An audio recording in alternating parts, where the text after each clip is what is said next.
तो चलिए आज की इस वीडियो क्लास में सभी बच्चों का स्वागत है। और आज हम लोग ज्यामितीय आकृतियों की समझ अध्याय 5 को जा रहे हैं पढ़ने।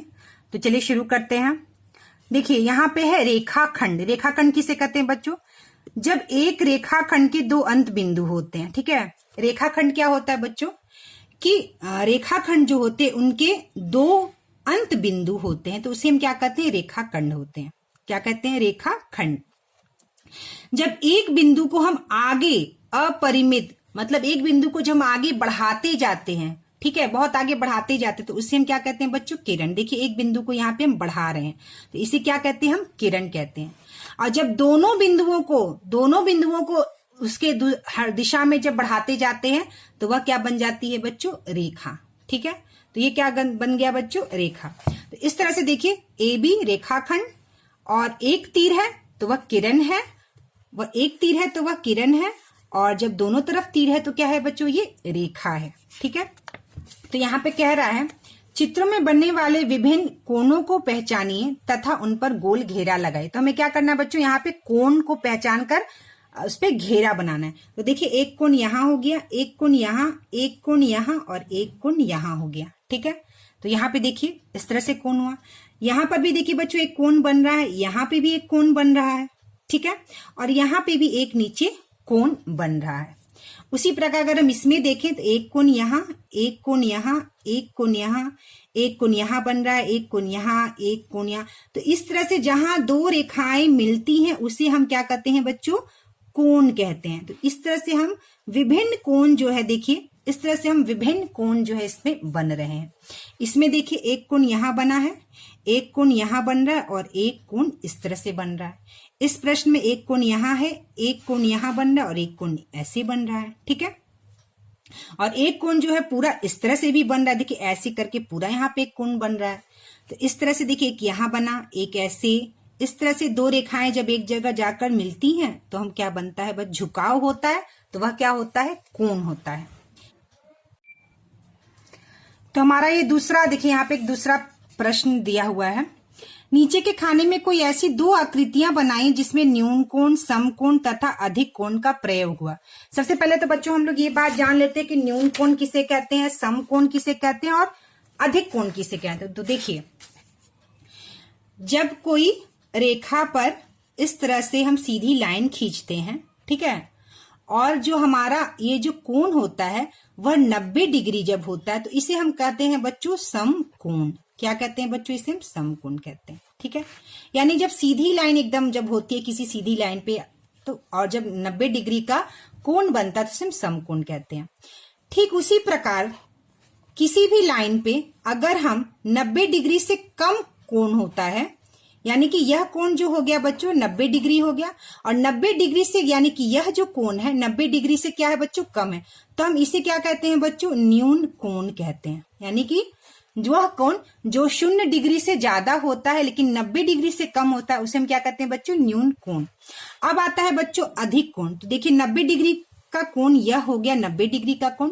90 डिग्री का कोण जब यह हो गया तो इससे अगर अधिक, यानी 90 डिग्री से जब बड़ा कोण होता है, यानी यह जो पूरा कोण हुआ आपका, यह जो कोण होता है वह होता है बच्चों आपका अधिक कोण। इसे हम कहते हैं अधिक कोण। यानी वह कोण जो 0 डिग्री से ज्यादा हो, 90 डिग्री से ज्यादा हो और 180 डिग्री से कम हो, उसे हम क्या कहते हैं? अधिक कोण कहते हैं। जो 90 डिग्री से कम होता है उसे न्यून कोण कहते हैं, और जो 90 डिग्री होता है उसे हम समकोण कहते हैं। तो कह रहा है यहाँ पर आकृति बनाइए। तो यहाँ पर एक ऐसी आकृति बनाना है हमको जो ये बताए कि तीनों कोणों को बताएं। तो हम यहाँ पर एक घर का आकार बना सकते हैं, जैसा ये दिया हुआ है। देखिए एक घर इस तरह से बना सकते हैं हम। घर का आकृति आप बनाइए इस तरह से, और हम इसमें तीनों दिखाने की कोशिश करेंगे, दर्शाएंगे कि इसमें अधिक कोण, समकोण और न्यून कोण। तो देखिए यह लाइन जो है सीधी रेखा इस तरह से बनी हुई है, और जब हम इस रेखा को आप नापिएगा तो यह आएगा आपका 90 डिग्री, जो कि कौन सा कोण है बच्चों? यह कोण है समकोण। अब दूसरा कह रहा है न्यून कोण। तो न्यून कोण कौन सा? तो देखिए यह कोण जो है वह 90 डिग्री से कम है। यह कोण जो है यानी कि 90 डिग्री, यहाँ पे सीधी लाइन रहती उससे कोण कम है, तो यह कोण क्या है बच्चों, 90 डिग्री से कम है। तो यह कोण हो गया आपका न्यून कोण। कौन सा कोण हो गया बच्चों, न्यून कोण। अब कह रहा है अधिक कोण, तो देखिए यह लाइन जो है 90 डिग्री से ज्यादा जा रहा है। देखिए यह जो लाइन है 90 डिग्री, अगर यहाँ पे अगर हम लाइन खींचे तो यह 90 डिग्री से ज्यादा, यह कोण जो है क्या हो गया बच्चों, अधिक कोण। तो यह समकोण, ये न्यून कोण और ये अधिक कोण 90 डिग्री से ज्यादा। उसी तरह से दूसरी आकृति हम ऐसा बना सकते हैं, देखिए इस तरह से डब्बे का एक आकार बना सकते हैं। हम डब्बे का आकार बना सकते हैं, देखिए ऐसे करके, ठीक है। तो हम इस तरह से डब्बे का एक आकार बना सकते हैं, इस तरह से डब्बे का आकार। तो यह देखिए बच्चों आपका आ जाएगा समकोण, यह जो आ जाएगा बच्चों आपका न्यून कोण, और यह जो कोण है बच्चों, ये वाला जो कोण, ये वाला जो कोण है, ये वाला, ये हो जाएगा बच्चों आपका अधिक कोण। ठीक है, क्या हो जाएगा बच्चों, अधिक कोण। ठीक है, तो यह न्यून कोण, यह समकोण, और ये जो वाला कोण जो छोटा सा है, ये क्या हो गया बच्चों आपका अधिक कोण।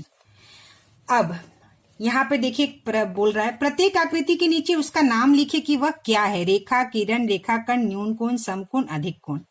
ठीक है, तो देखिए दो अंत बिंदु होती है, उसे क्या कहते हैं बच्चों, हम रेखा खंड कहते हैं। क्या कहते हैं बच्चों, रेखा खंड। एक तरफ से बढ़ती है, एक बिंदु की तरफ से अगर हम बढ़ाते हैं तो उसे क्या कहते हैं बच्चों, हम उसे किरण कहते हैं। ठीक है, देखिए यहाँ पे हमने अभी पढ़ा है किरण कहते हैं, इसे क्या कहते हैं, हम किरण कहते हैं। और जो जब दोनों बिंदु की तरफ हम उसे बढ़ाते हैं तो क्या कहते हैं बच्चों, उसे हम रेखा कहते हैं। ठीक है, तो दोनों बिंदु की तरफ हम उसे बढ़ाते हैं तो क्या कहते हैं बच्चों, हम उसे रेखा कहते हैं। ठीक है, अब बोल रहा है न्यून कोण, समकोण, अधिक कोण। तो देखिए यह जो कोण है जो बिल्कुल सीधा होता है वह कोण कौन सा होता है बच्चों, समकोण। ठीक है, और जो 90 डिग्री से कम होता है वो कौन सा कोण होता है बच्चों, वह कोण होता है बच्चों आपका न्यून कोण। ठीक है, और यह जो है 90 डिग्री से ज्यादा है तो यह कौन सा कोण हो गया बच्चों, आपका अधिक कोण। यह कोण कौन सा हो गया, आपका अधिक कोण हो गया। ठीक है, अब आइए हम लोग चलते हैं नेक्स्ट, कोणों का युग्म। ठीक है, कोणों का युग्म मतलब जोड़ा, युग्म का हम जोड़ा कह सकते हैं। पूरक कोण या कोटि पूरक कोण या लंब पूरक कोण, यानी कंप्लीमेंट्री एंगल इंग्लिश। तो पूरक कोण, कोटि पूरक कोण या लंब पूरक कोण को एक ही नाम है। 60 और यह देखिए 30, तो एक कोण 60 है और एक कोण 30 है, और 60 है 30 कितना होता है बच्चों, 90। एक कोण 70 है और एक कोण 20 है, इन दोनों को जोड़ेंगे तो कितना हो जाएगा बच्चों, 70 और 20 90। तो कह रहा है किन्हीं दो कोणों की माप को एक साथ मिलाकर देखें। तो 60 है 30 कितना हो गया, 90। उसी तरह से 70 और 20 कितना हो गया, 90। तो यह दोनों कोण एक दूसरे के पूरक कोण कहलाएंगे, क्योंकि इनका योग क्या आ रहा है, 90। तो वह दो कोण जिनको जोड़ने के बाद 90 आता है उसे हम पूरक कोण कहते हैं। ठीक है, तो ये हो गया पूरक कोण कहलाते हैं। तो देखिए यहाँ पे प्रश्न दिया है, दिए गए कोणों के युग्मों में से कौन सा युग्म पूरक कोण है। तो बता रहा बताना है कि कौन सा युग्म जो है बच्चों पूरक कोण है। तो देखिए 35 + 50 कितना हो गया बच्चों, 85। तो यह पूरक कोण नहीं है। अब है यहाँ पे देखिए, यहाँ पे लिखना है हमको 25 + 55, तो कितना हो गया, 55 और 5 60 और 20 70 80। तो यह हो जाएगा बच्चों 80 डिग्री। तो हम यहाँ पे लिखेंगे पूरक कोण नहीं है। यहां पे 65 और यहां 25, तो 65 + 25 तो कितना हो गया, 25 और 5 30 और 30 और 60 90 डिग्री। तो हम ये लिखेंगे पूरक कोण है। तो यह जो है बच्चों क्या है, पूरक कोण है, और यह दोनों जो है पूरक कोण नहीं है। ठीक है, चलिए नेक्स्ट आते हैं। कह रहा है दिए गए कोणों के पूरक की माप बताइए, दिए गए कोणों के पूरक की माप बताइए। तो 40 के कोण का पूरक क्या होगा।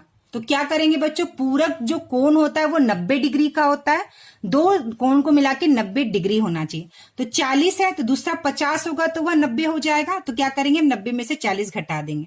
इसी तरह से 90 - 55 कितना हो जाएगा बच्चों, 90 - 55। तो पूरक कोण को जानने के लिए हम क्या करेंगे, इसको घटा देंगे। 90 में से 55 को घटाएंगे तो कितना आ जाएगा बच्चों हमारा 5, और इधर 8 बच गया, 8 में से 5 गया 3, तो यानी हो गया 35 डिग्री। तो एक कोण अगर 55 डिग्री है तो दूसरा कोण जो है 35 डिग्री होगा, तो वह 90 डिग्री, यानी दोनों को जोड़ने के बाद क्या हो गया 90 डिग्री। उसका पूरक कोण क्या हो गया 35 डिग्री। 15 के कोण का पूरक, तो 90 में से हम 15 घटा देंगे, तो 90 में से 15 घटा देंगे तो कितना हो जाएगा बच्चों 75। ठीक है, कितना हो जाएगा 75 डिग्री। 90 में से हम जब 15 घटा देंगे तो क्या हो गया 75। तो 15 का पूरक कोण जो हो गया वह 75 हो गया। 75 और 5 80 और 10 90, यानी कि 15 और 75 को जोड़ेंगे तो 90। तो 15 का पूरक कोण क्या हो गया 75। उसी तरह से बोला 78 के कोण का पूरक, तो हम 90 में से 78 को घटा देंगे तो कितना आ जाएगा बच्चों, जब हम 90 में से 78 को घटाएंगे तो कितना आ जाएगा 12 डिग्री। कितना आ गया 12 डिग्री। 78 और 2 80 और 10 90, यानी 78 और 12 कितना हो गया 90। तो यह हो गया इसका पूरक। अब कह रहा है तीसरा, दो कोण एक दूसरे को पूरक होंगे यदि वे दोनों, ठीक है, तो पूरक, दो कोण पूरक कब होंगे, न्यून कोण हो, सम कोण हो, और कह रहा है अधिक कोण हो। तो पूरक होने के लिए वे दोनों कोण, दो कोण एक दूसरे की पूरक होंगे।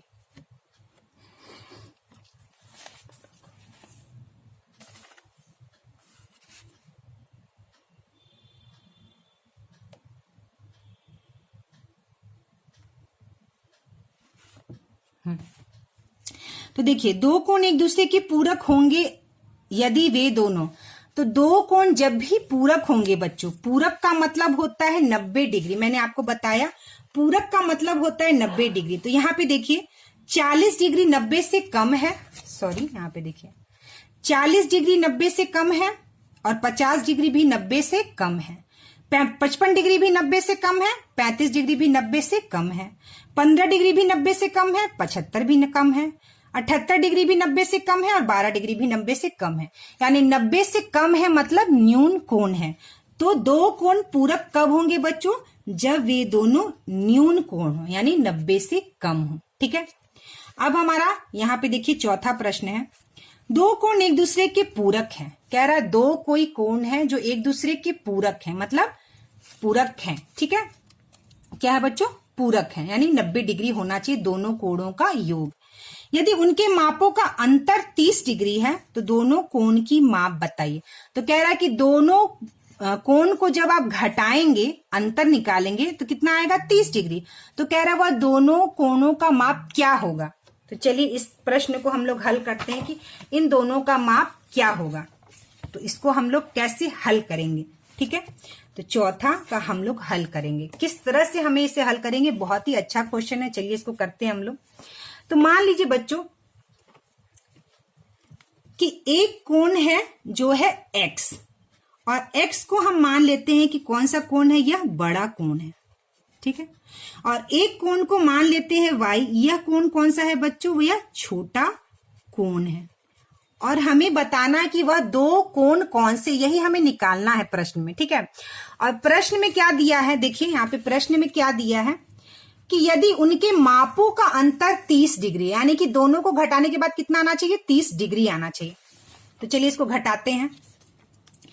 बड़ा में से छोटा, यानी x बड़ा है, बड़ा में से छोटा को घटाने के बाद कितना आना चाहिए बच्चों, 30 डिग्री आना चाहिए। यह प्रश्न में दिया गया है। तो कह रहा है कि इन दोनों कोणों का माप बताइए। तो दोनों कोणों का माप क्या होगा। ठीक है, तो x माइनस वाई कितना हो गया, 30 डिग्री।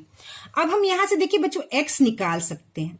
x बराबर 30 डिग्री प्लस y, हमने क्या लिख दिया, देखिए x बराबर का बराबर लिखा, x का x लिखा हुआ है, और जब यह y माइनस वाई बराबर के इधर आया, देखिए बराबर के जब हम इधर लाएं तो यह माइनस वाई प्लस वाई हो गया। तो x क्या हो गया हमारा बच्चों, 30 डिग्री प्लस y हो गया। ठीक है, अब एक बात देखिए, हम ये जानते हैं कि दो कोण को जब जोड़ते हैं तो वह पूरक होता है, पूरक कोण कहलाता है।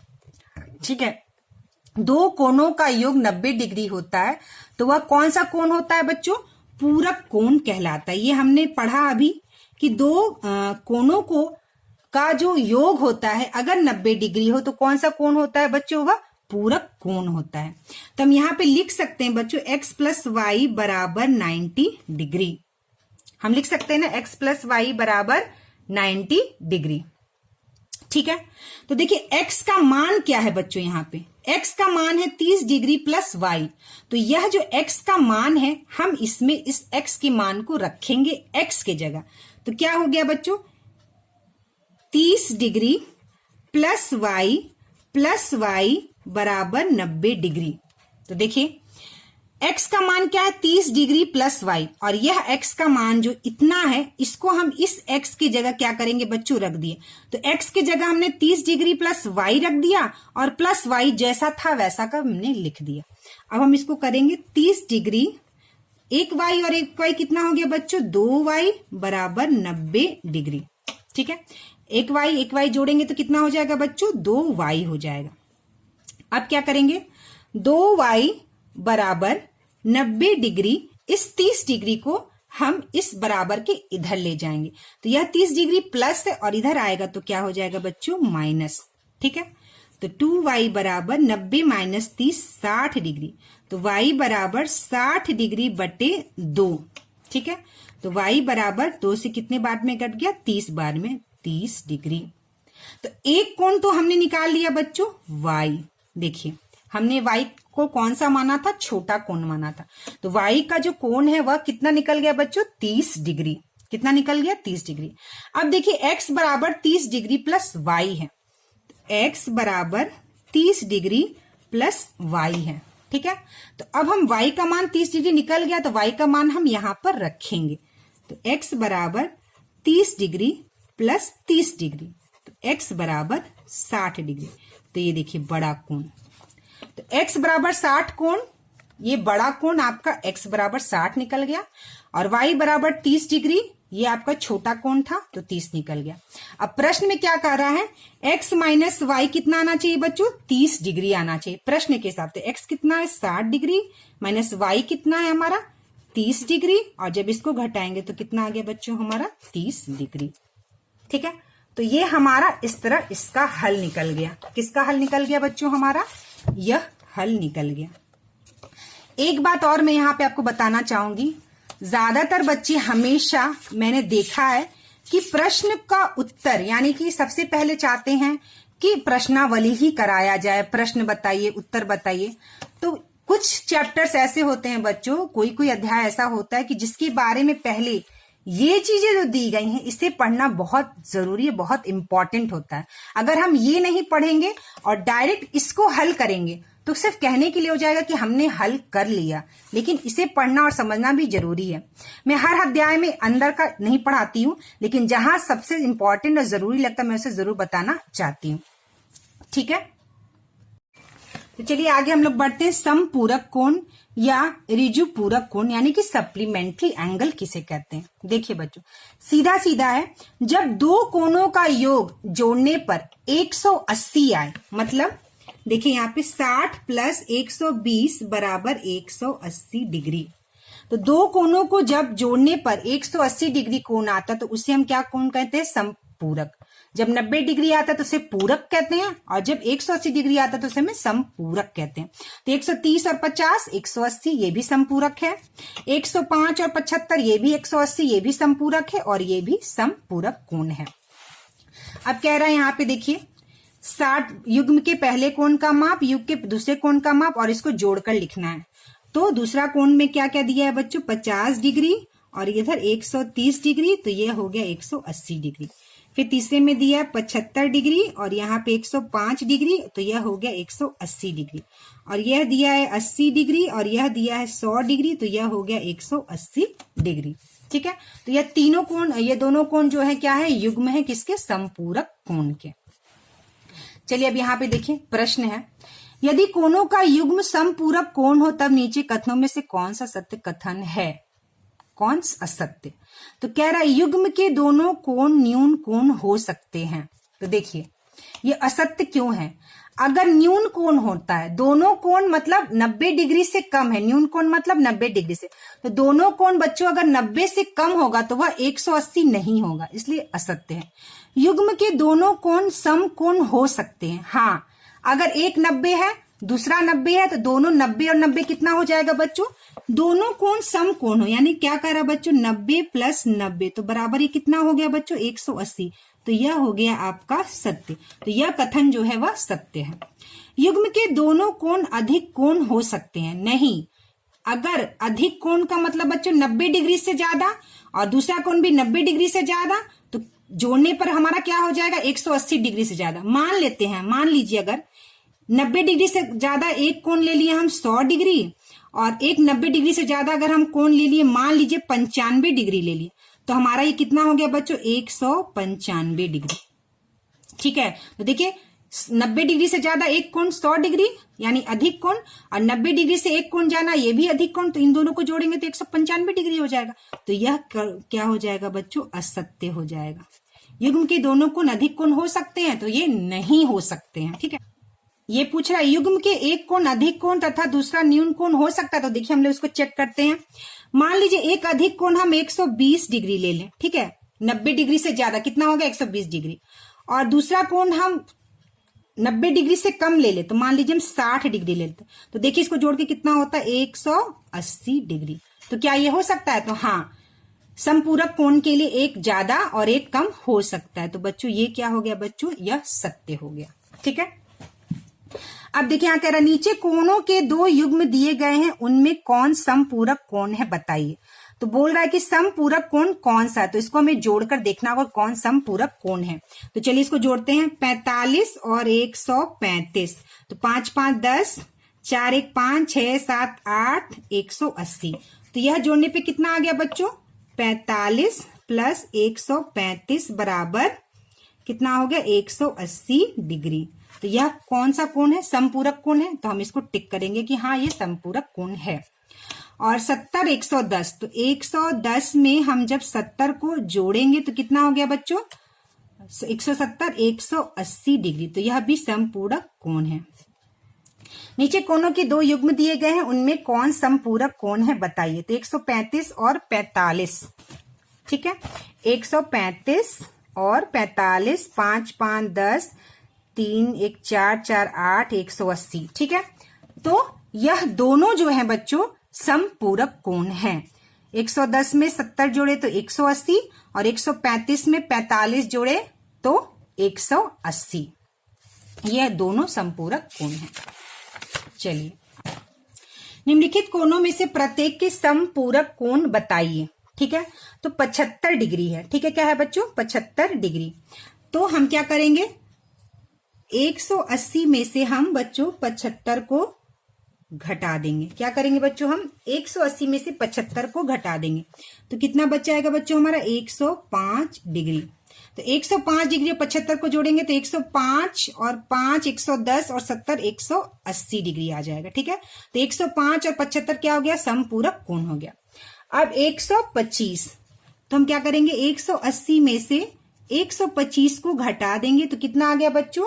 180 में से जब हम 125 को घटा देंगे तो आ जाएगा करीब करीब आपको बच्चों 55 डिग्री। तो 125 में 55 जोड़ेंगे तो कितना आ गया हमारा? 180 डिग्री। तो यह हो गया इसका समपूरक कोण। 80 डिग्री, तो 180 डिग्री में से 80 डिग्री घटा देंगे तो आ जाएगा बच्चों 100 डिग्री। ठीक है, तो यह समपूरक कोण हो गया। और समपूरक हो गया 90 डिग्री। 180 डिग्री माइनस 90 डिग्री बराबर 90 डिग्री। तो यह हो गया इसका समपूरक। 75 का समपूरक 150, 125 का समपूरक 55, 80 का समपूरक 100, 90 का समपूरक 90। ठीक है, अब है बच्चों हमारा आसन कोण। तो देखिए आसन कोण क्या कहता है। आसन कोण थोड़ा सा समझने का प्रयास करिएगा। कह रहा है ऊपर के युग्मों में से बताना है कि कौन सा आसन कोण है। तो देखिए बच्चों, जो भी कोण बनता है अगर वह कोण जो है उभयनिष्ठ होता है, मतलब उभयनिष्ठ मतलब दोनों में सम्मिलित होना। ये उभयनिष्ठ का मतलब आप समझिए। उभयनिष्ठ का मतलब होता है दोनों में सम्मिलित होना, यानी एक शीर्ष हो, दोनों में एक जैसा और उसका जो भुजा हो दोनों कोनों में के बीच में हो। तो जैसे यहाँ पे देखिए एक शीर्ष ये है बी और एक शीर्ष ये है सी, जहां दो पॉइंट जाकर मिलते हैं उसे हम शीर्ष कहते हैं। तो यह शीर्ष का कोण और यह शीर्ष का कोण दोनों अलग है, तो यह एडजेसेंट एंगल यानी कि आसन्न कोण नहीं है। यह शीर्ष अलग है और यह शीर्ष अलग है, यह भी आसन्न कोण नहीं है। अब देखिए यहाँ पे शीर्ष तो है और ये भुजा भी है, ठीक है। यह भुजा यहां जो कोण बन रहा है और यह जो कोण बन रहा है इन दोनों की इस भुजा के वजह से ही बन रहा है। और शीर्ष इस कोण का शीर्ष भी जे है और यह कोण का शीर्ष भी जे है। लेकिन देखिए यहाँ एंगल कोण किसको किसको बना है, ये जो बड़ा वाला कोण है यानी कि आई जे के कोण और यह जो कोण है एल जे के कोण, ठीक है। तो यह जो है दोनों भुजाओं के, ये जो आपका भुजा है इसके एक तरफ है, तो यह आसन्न कोण नहीं होता है। अब देखिए इसमें देखिए आप, यह जो भुजा है यह जो कोण बन रहा है इस भुजा की वजह से बन रहा है और यह जो कोण बन रहा है वो भी इस भुजा की वजह से बन रहा है। तो इन भुजा के दोनों तरफ एक कोण इधर है और एक कोण इधर है, इसे हम कहेंगे बच्चों उभयनिष्ठ भुजा। उभयनिष्ठ भुजा इसे क्यों कहेंगे, क्योंकि यह भुजा जो है इस कोण में भी है और इस कोण का भी भुजा यही है, यानी दोनों कोण का भुजा एक है, उसे हम उभयनिष्ठ भुजा कहते हैं। और दोनों कोण का शीर्ष भी एक है एन, तो इसे क्या कहते हैं हम उभयनिष्ठ शीर्ष कहते हैं। तो उभयनिष्ठ भुजा होना चाहिए, उभयनिष्ठ शीर्ष होना चाहिए और जो कोण होता है वह उभयनिष्ठ भुजा के एकदम दोनों तरफ यानी कि एक इधर होना चाहिए एक इधर होना चाहिए, उसे हम आसन्न कोण कहते हैं। इसमें क्या है बच्चों, एक जो कोण है ये बड़ा वाला है, देखिए आई जे के वाला कोण और एक कोण कह रहा है एल जे के वाला कोण, ठीक है। तो ये जो भुजा है ये वाले कोण के लिए ये वाली भुजा और ये वाले कोण के लिए ये वाली भुजा, यानी उभयनिष्ठ भुजा ये वाली है। लेकिन जो कोण बन रहा है वह उभयनिष्ठ भुजा के दोनों कोण एक तरफ है, यानी कि जे और के जो उभयनिष्ठ भुजा है इसमें ये वाला कोण भी एक तरफ है और ये वाला कोण भी एक ही तरफ है, तो ये आसन्न भुजा नहीं होता है। कोण हमेशा उभयनिष्ठ भुजा के दोनों तरफ होना चाहिए, एक इधर एक इधर, तो हम उसे आसन्न भुजा कहते हैं, ठीक है। अब कह रहा है इसमें बताइए कि आसन्न भुजा कौन है। तो देखिए यहाँ पे शीर्ष दो है, दोनों कोणों का शीर्ष अलग है, तो यह उभयनिष्ठ ये जो है आसन्न कोणों का युग्म नहीं है। अब ये कह रहा है देखिए एक यहाँ कोण बन रहा है एक यहाँ कोण बन रहा है, भुजा तो एक ही है लेकिन इसका शीर्ष जो है बच्चों दो है, तो यह आसन्न कोण नहीं है।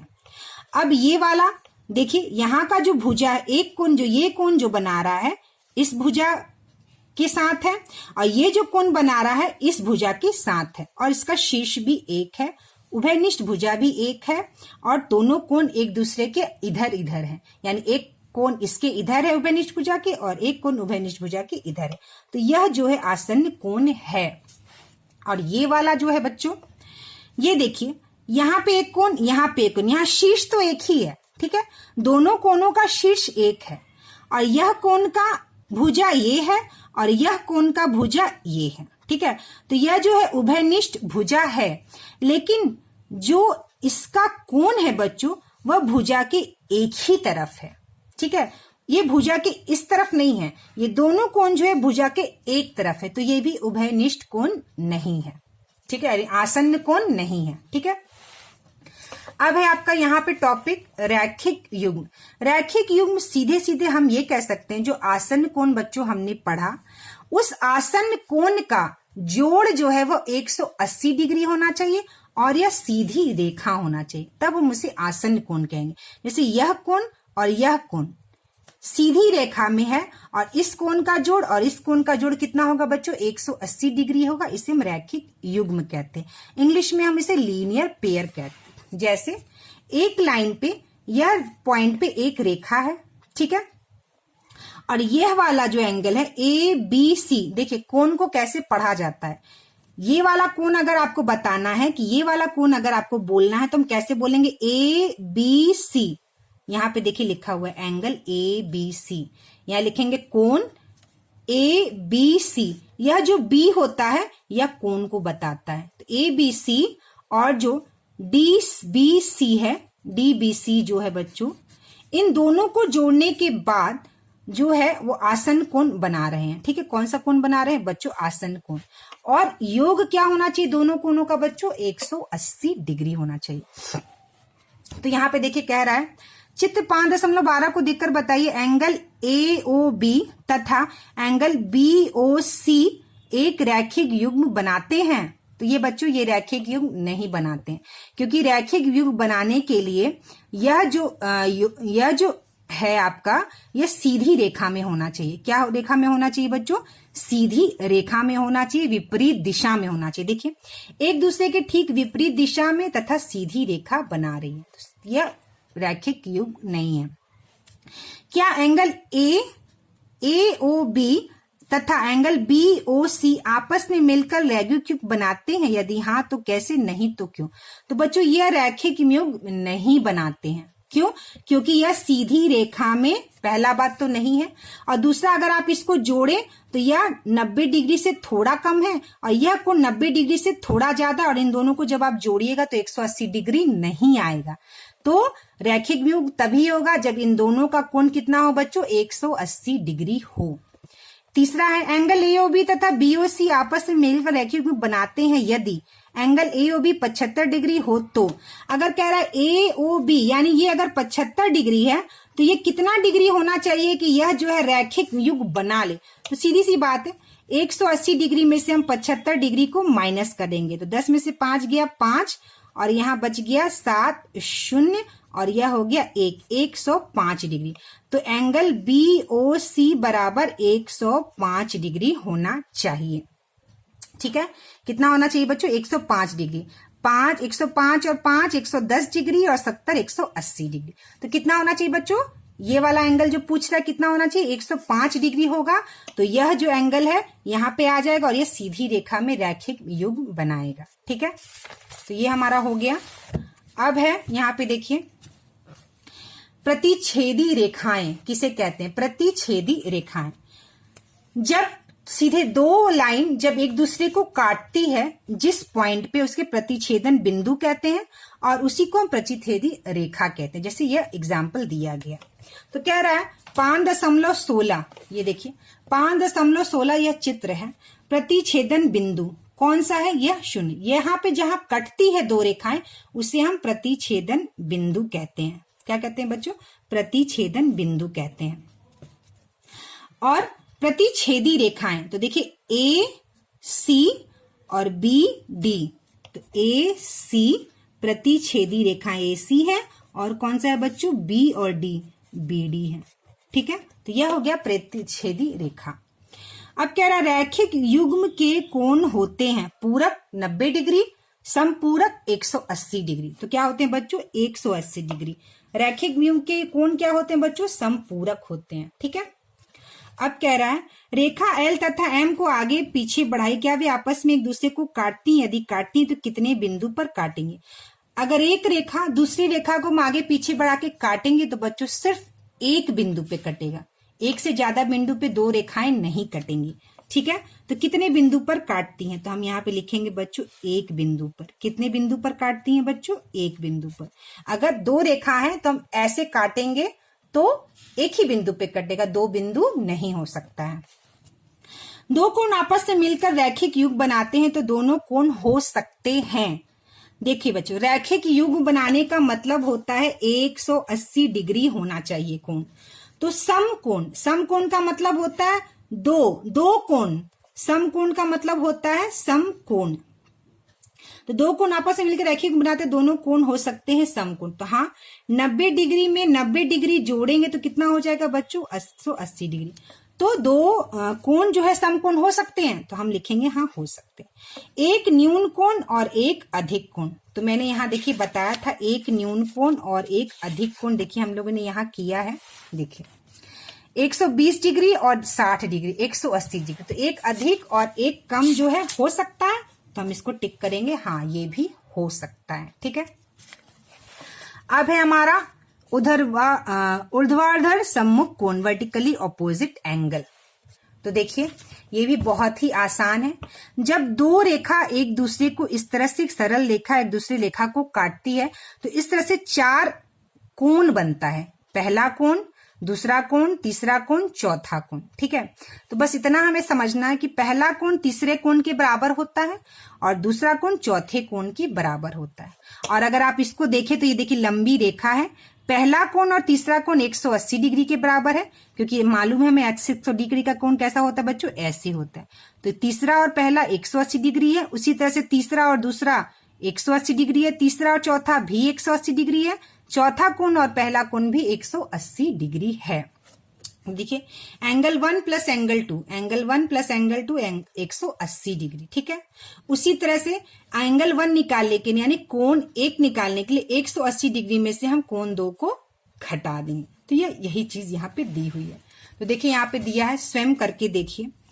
इस तरह से चित्र बना हुआ है बच्चों और कह रहा है ए बी और सी डी एक दूसरे को शून्य बिंदु पर काटते हैं। तो ए बी और सी डी शून्य बिंदु पर काट रहा है तथा बी ओ सी कोण को देखिए कैसे लिखा है बच्चों, बी ओ सी 70 डिग्री है, B O D 110, B O D 110 degree है। तब एंगल ए ओ सी एवं एंगल ए ओ डी का माप बताइए। तो हमको एंगल ए ओ डी और ए ओ सी निकालना है। तो पता है बच्चों यह कोण और यह कोण क्या होगा मिलकर 180 डिग्री। तो एंगल ए ओ सी पहले निकालते हैं हम, एंगल ए ओ सी। तो एंगल ए ओ सी बराबर 180 डिग्री माइनस 70 डिग्री। तो कितना हो जाएगा बच्चों, 180 में से 170 माइनस कर देंगे तो 110 डिग्री। कितना हो गया बच्चों, 110 डिग्री। यानी ये कोण बराबर होता है। उसी तरह से एंगल ए ओ डी, तो एंगल ए ओ डी कितना हो गया, ये 110 है। ठीक है, तो एंगल ए ओ डी बराबर 180 माइनस 110 तो बराबर हो गया 70 डिग्री। तो यह कितना हो गया बच्चों, 70 डिग्री। तो यह कोण बराबर होता है, यह कोण बराबर होता है। अपने आसपास के उदाहरण समूहों को 2 उदाहरण प्रस्तुत कीजिए। ठीक है, तो ये हमारा पूरा यहाँ पर ये कंप्लीट हुआ और अब हम लोग प्रश्नावली 5.1 बनाएंगे।